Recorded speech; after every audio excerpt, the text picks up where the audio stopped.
Hello viewers. तो जो noun का टॉपिक है हमारा, उसमें नाउन के यूज के बारे में हम बात करेंगे आज, किस तरीके से यूज करते हैं। बहुत सारे कंफ्यूजन वाले वर्ड्स होते हैं। अगर मैं इस बात से, जहां तक मुझे अनुभव है, कि अगर नाउन वाला चैप्टर आप कंप्लीट कर लेते हैं तो आगे सभी आपको जितने भी टॉपिक हैं समझने में बहुत ज्यादा आसानी होगी। तो उसी क्रम में हम देखते हैं नाउन, और उसमें जो वर्ड्स हैं जिनमें हमें कंफ्यूजन होता है। सिंगुलर में अगर हम पढ़ें तो कुछ अलग मतलब होता है, और प्लूरल में अगर हम देखें तो कुछ सेंस चेंज हो जाता है। कई बार हमें ये लगता है कि जैसा अगर सिंगुलर में होगा वही हम उसका प्लूरल बना देंगे। नहीं, ऐसा नहीं। फॉर एग्जांपल हम सबसे पहला वर्ड लेते हैं एडवाइस के रूप में।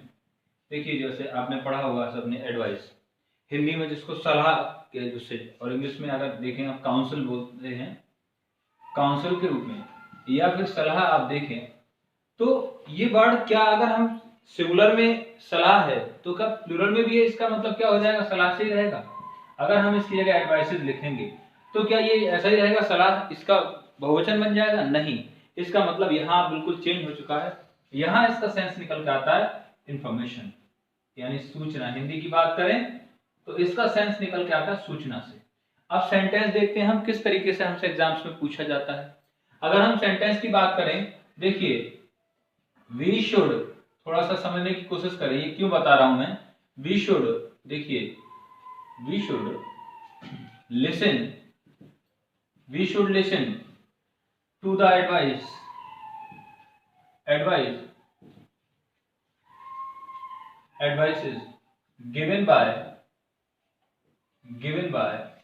The parents. अब यहां पर आपने जो एडवाइसेस का यूज किया है, इस सेंटेंस में जो एडवाइसेस का यूज किया है हमने, वहां दिक्कत यह है कि इसका सेंस नहीं निकल के आ रहा है। यहां सेंटेंस के अकॉर्डिंग हम देखें तो हमें पेरेंट्स की क्या चीज सुननी चाहिए? सलाह माननी चाहिए, सुननी चाहिए। अब अगर सलाह की हम बात करते हैं तो सलाह के सेंस में यहां पर एडवाइसेस नहीं आना था, यहां हमें एडवाइस का यूज करना था। और अगर हमें प्लूरल भी यूज करना है तो ध्यान रखिएगा दोस्तों, अगर हमें इसका प्लूरल यूज करना है तो हम यहाँ पीस ऑफ एडवाइस जो यूज करेंगे, आगे वाले चैप्टर में मैं जिक्र करूंगा ये कलेक्टिव नाउन किस तरीके से यूज करते हैं। यहाँ एडवाइस का यूज बिल्कुल गलत होगा। एडवाइसेस हमें यूज करने के लिए किसका यूज करना पड़ेगा? A piece of advice. तो ध्यान रखिए, एडवाइस का मतलब किससे होता है? सलाह से। और एडवाइसेस का मतलब होता है सूचना से।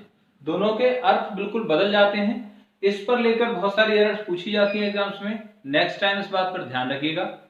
अगला हम बढ़े इसी ओर, तो इसी क्रम में दूसरा वर्ड है फोर्स। आप देखें, फोर्स का मतलब ताकत हिंदी में, यह शक्ति से होता है, फोर्स। और इसी का अगर प्लूरल आ जाता है तो फोर्सेस। देखिएगा, फोर्स एंड फोर्सेस। तो फोर्स का मतलब मैंने बताया यहां किससे है? ताकत से। और फोर्सेस का मतलब ट्रूप से हो जाता है, सेना से। मैं हिंदी वाले कुछ स्टूडेंट्स भी हैं, उनका भी ख्याल रखूंगा, कोई बात नहीं, मैं हिंदी में भी लिख देता हूं ताकत।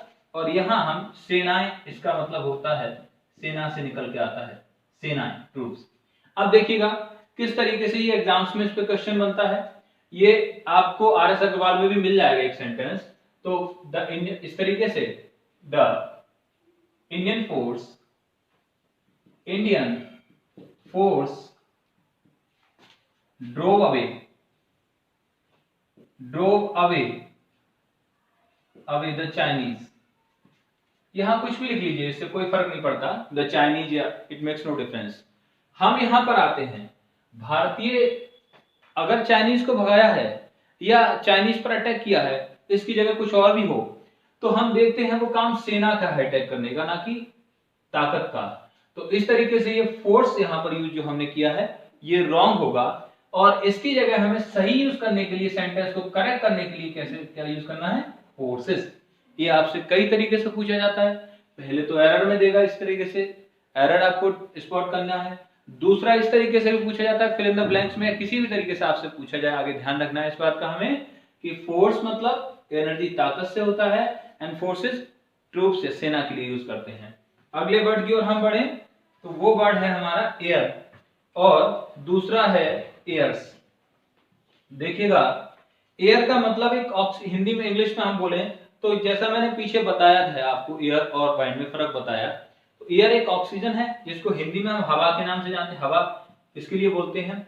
जब दूसरी ओर हम एयर्स की बात करें तो एक ये मैनर्स की बात करते हैं हम, मैनर्स यानी बिहेवियर, व्यवहार, ये आता है यहाँ पर। तो ध्यान रखने वाली बात यहाँ पर है, बहुत सारे एक यहाँ बात मुझे ध्यान आ रही है, मैनर्स को कुछ स्टूडेंट्स उच्चारण जो करते हैं वो मैनर के नाम से करते हैं, ऐसा नहीं है, बिल्कुल रॉन्ग है ये। Pronunciation plays an important role in any language. तो नेक्स्ट टाइम मेक श्योर कि ये जो वर्ड है ये जो वो मनर है, ना कि मैनर है। अगली बात हम आए तो एयर एंड एयर्स में क्या फर्क है। एयर जो है वो हवा के लिए आता है और एयर्स मैनर के लिए आता है, मैनर्स के लिए आता है। अगला वर्ड जो हम यूज कर रहे हैं इसमें देखिएगा, इसी क्रम में कुछ हमारे वर्ड हैं। आयरन जो कुछ अलग सेंस रखता है और हम जाएंगे आयरन्स इस वर्ड की ओर। तो देखिए आयरन एक मेटल है, सब जानते हैं हम, एक धातु है, लोहा जिसको हिंदी में हम बोलते हैं, सब हिंदुस्तानी हैं, we can easily understand, you know it means a metal right now. And then when we move up, जब हम इसकी ओर आते हैं आयरन की ओर, तो आयरन्स इसका मतलब फेटर्स से हो जाता है, फेटर्स, फेटर्स, फेटर्स। इसमें एस इसलिए लगाया गया क्योंकि इसमें दो पार्ट होते हैं बेड़ियों से, जिसको आप नाम से जानते हैं, कुछ अलग अलग वर्ड हैं लैंग्वेज में, हम समझे। तो जानकारी के लिए मैंने पहले फिर एक बार फिर बता दूं, जिस चीज में दो हिस्से होते हैं उसमें एस लगा रहता है। जैसे हम क्यों ऐसा देखते हैं कि ग्लास और glasses, glasses, spectacled and spectacles, trouser and trousers. तो ट्राउजर्स में दो हिस्से हैं, सीजर्स कैंची के लिए बोलते हैं, उसमें भी एस हम इसलिए लगाते हैं क्योंकि कैंची में दो ब्लेड होते हैं। और जो भी चीज कोई हो आगे भविष्य में उसको ध्यान रखिएगा, उसमें हमें एस जोड़ना ही है। शूज इसलिए पढ़ा जाता है क्योंकि शूज भी दो होते हैं, हर एक चीज जिसमें दो पार्ट होते हैं उसमें हमें एस लगाना ही पड़ेगा। पैंट्स है या आप कोई और टोंग्स है, ये सारे वर्ड्स प्लूरल, इसीलिए फेटर्स को यहाँ पर लिखा गया। तो आयरन एंड आयरन्स में आप मेरे हिसाब से समझ गए होंगे कि इसमें डिफरेंस क्या है, और आगे यूज करते हुए सेंटेंस में हम और बात करेंगे एक्सरसाइज पर, तब हम इस पे एक्सरसाइज पर चर्चा करेंगे। तो इसके बाद अगले कुछ वर्ड्स हैं जिनमें हम चलते हैं। देखिए एक वर्ड है क्लॉथ, CLOTH, क्लॉथ, और दूसरा इसी का एक भाई है क्लॉथ। तो इस तरीके से हम देखते हैं क्लॉथ्स के बारे में। तो यहाँ पर सिमिलर में भी इसके दो वर्ड क्रिएट होते हैं, क्लॉथ्स, देखिएगा CLOTHE, you know right now.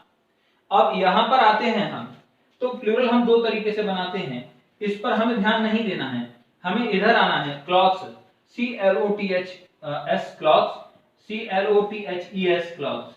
अब ध्यान दीजिएगा, यहाँ पर जो हमने पहले वाला क्लॉथ्स लिखा है सिर्फ एस ऐड किया है, इसका मतलब है कपड़ा जो बिना सिला हुआ कपड़ा होता है, जो हम कभी कभार परचेज करके लाते हैं और जो जिससे पैंट शर्ट हम तैयार कराते हैं वो कपड़ा, जबकि जिसमें ES जुड़ा हुआ है। यहाँ पर बात की जा रही है गारमेंट्स की, जो हम पहनते हैं। तो सब लोग समझते हैं गारमेंट्स क्या है, आप सब लोग। तो जो ES का जिसमें यूज किया गया है, ये सिला हुआ कपड़ा होता है जो हम इस समय पहनते हैं, पहने हुए हैं। ये जो सिर्फ एस यूज किया गया है, ये बिना सिले कपड़े के लिए यूज किया जा रहा है। आई होप आप समझ पा रहे हो मैं क्या कह रहा हूं उसमें।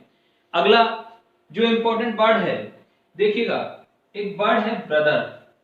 ब्रदर सबने खूब पढ़ा है, बहुत छोटी क्लास में पढ़ा होगा ब्रदर, लेकिन कंपटीशन में ये आजकल खूब पूछा जा रहा है। पिछले एक प्रैक्टिस सेट कुछ स्टूडेंट्स मेरे पास लाए जिसमें इससे रिलेटेड क्वेश्चन थे।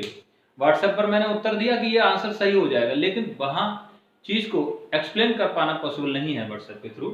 तो अब मैं इस पर चर्चा करते हैं, हम आगे समझते हैं। इसका प्लूरल भी हम दो तरीके से लिखते हैं, एक तो ब्रदर्स इस तरीके से लिखा हमने, और दूसरा इसी वर्ड को हम लिख लेते हैं ब्रेदरन, सॉरी ब्रेदरन। तो ब्रेदरन का जब हम यूज करते हैं तो इन दोनों का अलग अलग सेंस है। देखिए जब हम लिखते हैं ब्रदर्स, तो ये जो ब्रदर्स बात की जा रही है, जो रिलेशन में बात की जा रही है, ये फैमिली में बात की जा रही है, जो कोई रिलेशन में भाई है, हमारा रिश्ते में भाई है, ये जो फैमिली में है हम समझते हैं, तो उनको ब्रदर्स वर्ड यूज किया जाएगा। उदाहरण के लिए रामायण में जो चार भाई हैं जिनका जिक्र किया गया है, सब समझ रहे होंगे, राम लक्ष्मण भरत शत्रुघ्न, उनको जो वर्ड यूज किया जाएगा वो ब्रदर्स यूज किया जाएगा, क्योंकि वो भाई थे। कई बार क्या होता है, हम भाईचारा बात करते हैं प्रोफेशन में, किसी व्यवसाय में, किसी गेम में, किसी संगठन में, NGO में, जहां हम किसी को भाई मानते हैं, लेकिन वो रिलेशन की बात नहीं हो रही, वो फैमिली की बात नहीं हो रही, तो उस जगह अगर हम भाई का यूज करेंगे वर्ड का, तो बहुत ध्यान देना है, वहां ब्रेदरन वर्ड का इस्तेमाल किया जाएगा, ना कि ब्रदर्स आएगा। और यही अक्सर पूछा जाता है, वहां ब्रदर्स। देखिए यहाँ अभी it is not possible to write here right now, so इसलिए मैं बोल के आपको बताने की कोशिश कर रहा हूं, we are the brothers of same profession. ये इस तरीके से सेंटेंस आता है आपके एग्जाम्स में। तो यहां पर गलती क्या हुई, प्रोफेशन की बात चली है, तो ब्रदर्स नहीं आना था। व्यवसाय में सगे भाई नहीं होने जरूरी नहीं है, तो वी आर द ब्रेदरन, ये वर्ड इस्तेमाल करना है। इसी क्रम में कुछ और वर्ड्स भी हैं, चलिए हम उसकी ओर चलते हैं।